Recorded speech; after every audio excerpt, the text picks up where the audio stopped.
حضرت خالد بن ولید کو اللہ کی تلوار کیوں کہا جاتا ہے؟ آپ نے اسلام قبول کیوں کیا؟ اسلام قبول کرنے سے پہلے آپ اتنے مغرور انسان کیوں تھے؟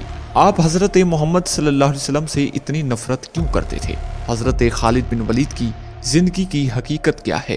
اور آپ کو شہادت کیوں نہ نصیب ہوئی؟ اور آپ کو جنگ میں شہید ہونے کا کیوں شوق تھا؟ آئیے جانتے ہیں۔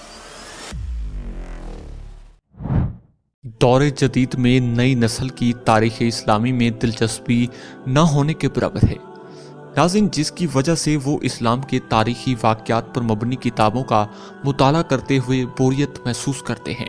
حالانکہ حالی دور میں نئی نسل کے لیے بہادری کی داستانوں کا پڑھنا نہایت ضروری ہوتا ہے تاکہ وہ ان عظیم لوگوں کے نقش قدم پر چلنے کی کوشش کریں اور آنے والے دنوں کے لیے تاریخ میں اپنا اور اپنے ملک کا نام رقم کر سکیں۔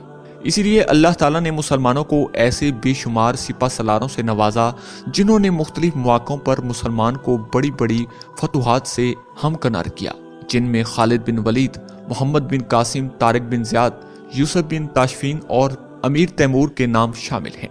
اسلامی لشکر کے یہ جانباز سپاہی سپہ سالار میدان جنگ میں دشمن کے لیے موت اور اپنوں کے لیے امن و راحت کے معیار پر تھے۔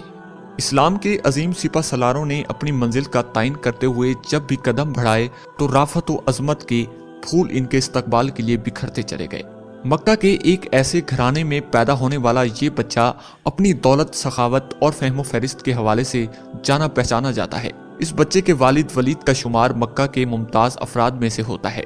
وہ مکہ سے طائف تک پھیلے ہوئے بے شمار باغات کے مالک تھے۔ اہل مکہ انہیں العدل اور الوحید کے القابات سے پکارا کرتے تھے۔ وہ عرب کے پہلے شخص تھے جنہوں نے چوری کے سلسلے میں ہاتھ کاٹنے کی تجویز پیش کی تھی، جو بعد میں اسلامی نظام میں شامل ہو گئی، اور فوجی مہارت میں بھی حضرت ولید کا جواب نہ تھا۔ لہٰذا یوں اس بچے کو دولت اور مزید خوابوں کا سرمایہ ورثے میں ملا، اور اس بچے نے بڑے شفانہ انداز میں پرورش پائی۔ اس کے علاوہ وہ آپ کو مردانہ کھیلوں اور فرعونی عرب اور ضرب سیکھنے کا جنون تھا۔ آپ نے بچپن میں ہی گھوڑے سواری، تیز اندازی اور شمشیر زنی سیکھ لی تھی، اور نیزہ چلانے میں بھی آپ کا کوئی ثانی نہ تھا۔ ان صلاحیتوں کے مالک کا نام حضرت خالد بن ولید تھا۔ کھیل کا میدان ہو یا میدان جنگ، آپ اپنی مہارت سے کھیل کا پانسا اپنے حق میں لڑنے کے ماہر تھے۔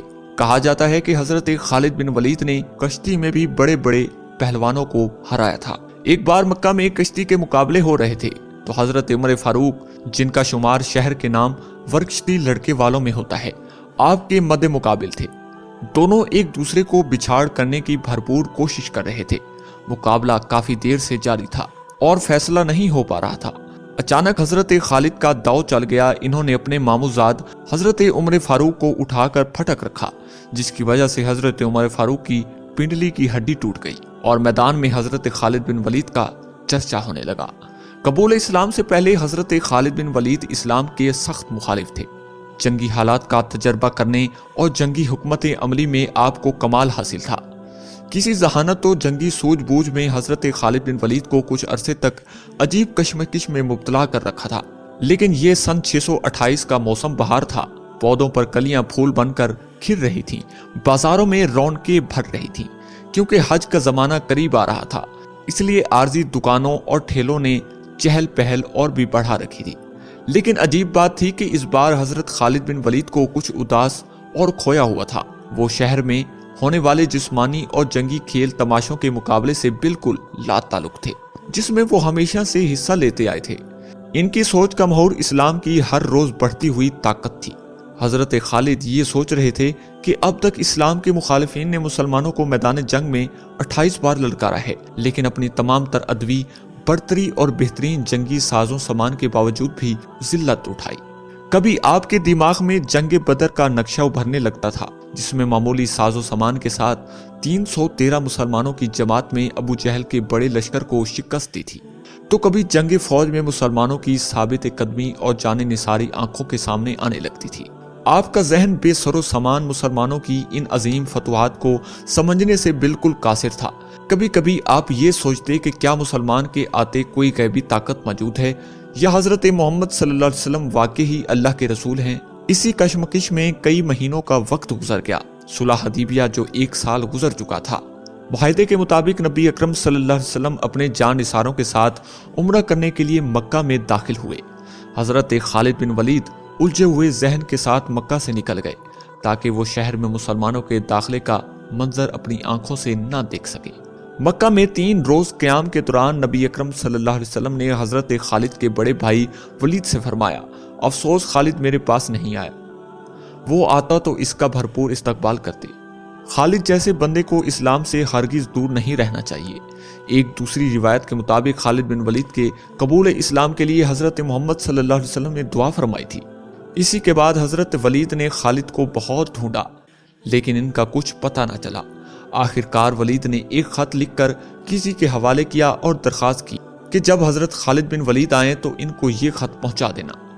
جب یہ خط حضرت خالد بن ولید تک پہنچا تو ان کی کیا حالت ہوئی تھی اور اس خط نے کیا کمال دکھایا، اس کے بارے میں حضرت خالد بن ولید خود فرماتے ہیں کہ میں اکثر سوچا کرتا تھا کہ مجھے حضرت محمد صلی اللہ علیہ وسلم کے خلاف ہر محاذ پر ناکامی کیوں ہوتی ہے، اور پھر آہستہ آہستہ میرے دل میں یہ خیال آتا گیا کہ کوئی غیبی طاقت ہے جو میرے دل میں نبی اکرم صلی اللہ علیہ وسلم کے لیے جگہ بنا رہی ہے۔ پیغمبر اسلام جب عمرہ کے لیے مکہ میں تشریف لائے تو میں وہاں سے نکل چکا تھا، جس پر میرے بھائی نے مجھے خط لکھا جس پر تحریر تھا کہ مجھے تعجب ہے کہ تم اسلام سے اس قدر نفرت کرتے ہو، حالانکہ تمہارے جیسا آدمی کبھی بھی اسلام سے دور نہیں رہ سکتا۔ میرے بھائی گمراہی کے اندھیرے سے نکل کر حق کی روشنی کی طرف لوٹ چلیں۔ خط پڑھ کر میرے دل کی حالت بدلی اور میں نے نبی اکرم صلی اللہ علیہ وسلم کے حضور میں اسلام قبول کرنے کے لیے پہنچ گیا۔ اسلام لانے کے بعد حاکم شاہ کا مقابلہ کرنے کے لیے 3000 صحابہ کی فوج تیار ہوئی۔ اس فوج میں حضرت خالد بن ولید بھی شامل تھے۔ یہ بڑا ہی خون ریز مقابلہ تھا۔ مخالفین 1 لاکھ کی تعداد میں تھے اور اس میں مسلمانوں کا کافی جانی نقصان ہوا۔ ناظرین، اگلے روز اس لشکر کی کمان حضرت خالد بن ولید نے اپنے ہاتھوں میں لے لی اور اعلیٰ جنگی اصولوں پر اپنی تھوڑی سی فوج کو جمع کیا اور حاکم شاہ کی فوج کو تہس تہس کر دیا۔ صدیق اکبر کے دور خلافت میں حضرت خالد بن ولید کی زیر کمان مسلمانوں کا لشکر مختلف ممالک میں فتوحات اسلامی کے ڈھنکے بجا رہا تھا اور اللہ تعالیٰ کی فتح اور نصرت کے پرچم اٹھا رہا تھا۔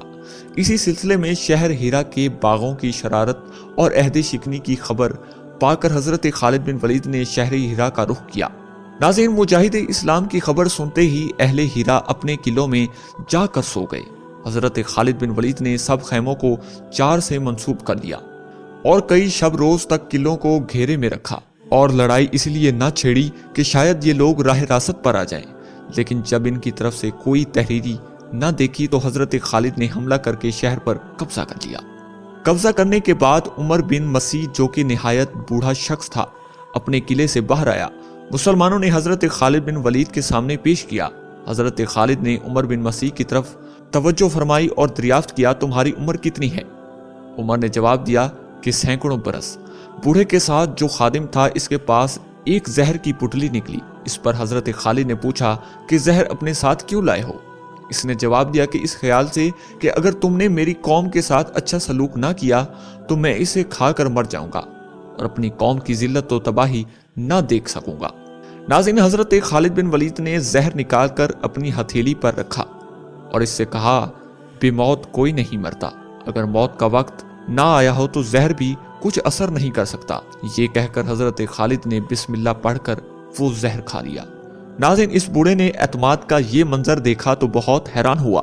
عمر بن مسیح کی زبان سے یہ کلمہ بے اختیار نکل پڑا کہ جب تک تمہاری شان کا ایک شخص بھی تم میں موجود ہے تو تم اپنے مقصد میں ناکام نہیں رہ سکتے۔ ناظرین، صدیق اکبر کے دور میں آپ اسلامی لشکروں کے سپہ سالاروں کے فرائض انجام دیتے رہے۔ حضرت خالد بن ولید کے بارے میں بیان ہوتا ہے کہ آپ بستر علامات پر تھے تو آپ نے قریب بیٹھے ہوئے لوگوں سے کہا کہ میں نے بے شمار جنگوں میں حصہ لیا، کئی بار اپنے آپ کو ایسے خطروں میں ڈالا کہ جان بچانا مشکل نظر آتا تھا، لیکن شہادت کی تمنا پوری نہ ہوئی۔ میرے جسم پر کوئی ایسی جگہ نہیں جہاں تیر یا نیزے کے زخم کا نشان نہ ہو، لیکن افسوس موت نے مجھے بستر پر دبوچ لیا۔ میدان لارگان میں شہادت نصیب نہ ہوئی۔ اس پر لوگوں نے ان سے کہا کہ رسول اکرم صلی اللہ علیہ وسلم نے آپ کو سیف اللہ یعنی اللہ کی تلوار کا خطاب عطا فرمایا ہے۔ آپ اگر کسی کافر کے ہاتھ سے مارے جاتے تو اس کا مطلب تھا کہ ایک دشمن خدا نے اللہ کی تلوار کو توڑ ڈالا، جو ناممکن تھا۔ ناظرین، یہ سب سن کر آپ کو کچھ اطمینان نصیب ہوا۔